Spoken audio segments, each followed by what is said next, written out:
মুরাদনগরে হাজী Abdul Gani cadet স্কুলের বার্ষিক পরীক্ষার ফলাফল ঘোষণা ও পুরস্কার বিতরণ অনুষ্ঠিত।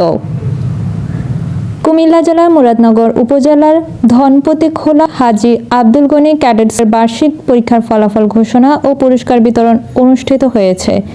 রবিবার সকালে হাজী আব্দুল গনি ক্যাডেট স্কুল ও মাদ্রাসার মাঠে মাওলানা জুনায়েদ সরকারের সঞ্চালনায় ও অত্র প্রতিষ্ঠানের প্রতিষ্ঠাতা মাওলানা সাজ্জাদুল হোসাইন ফারুকী পীর সাহেবের সভাপতিত্বে এতে উপস্থিত ছিলেন অত্র প্রতিষ্ঠানের শিক্ষক হাফেজ জয়নাল আবেদিন, মাওলানা হুসাইন আহমেদ, মাওলানা নাজমুল হাসান, তাসলিমা আক্তার, সুমাইয়া আক্তার, সোহাগী আক্তার। আরও উপস্থিত ছিলেন অত্র প্রতিষ্ঠানের ছাত্রছাত্রী, অভিভাবক ও এলাকার গণ্যমান্য ব্যক্তিবর্গ। উক্ত অনুষ্ঠানে ভালো ফলাফল প্রাপ্ত শিক্ষার্থীদের মাঝে পুরস্কার বিতরণ করা হয়। ফলাফল এবং মেধাবী ছাত্রদের মধ্যে পুরস্কার বিতরণ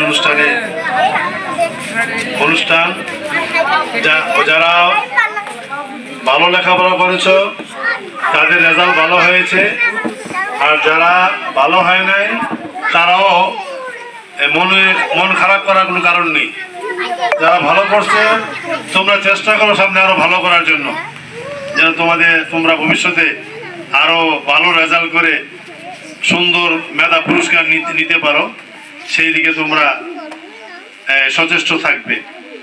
এবং সামনের দিকে আর আমরা সময় বাড়াচ্ছি না, আমি অনুরোধ রাখবো যে গার্জিয়ান যারা আছে এবং ছাত্ররা যারা আছো সবাই 1 তারিখ থেকে ইনশাল্লাহ আমাদের ক্লাস আরম্ভ হবে এবং আমাদের আজকে বই আনতে গেছে, তোমরা 1 তারিখই বই পেয়ে যাবা।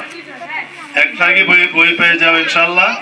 আমাদের লেখাপড়া মান ভালো এবং তোমরা তোমাদের আপনজন ছোট বাচ্চা যারা আছে তাদেরকেও এই স্কুলে ভর্তি করার জন্য উদ্বুদ্ধ করবা এবং নিয়ে আসবা, সে আশা ব্যক্ত করেই আজকের এই অনুষ্ঠান সমাপ্তি ঘোষণা করছি। আসসালামু আলাইকুম।